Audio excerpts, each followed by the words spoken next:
మహిమ సాటెగా లోకాల పాలుడు గోపాలుడు.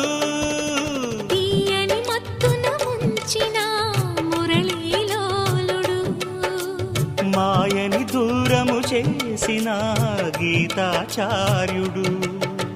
కనుకనే అతని కథ తరములు నిలిచె కదా, తలచిన వారి యదా తరగని మధుర సుధా.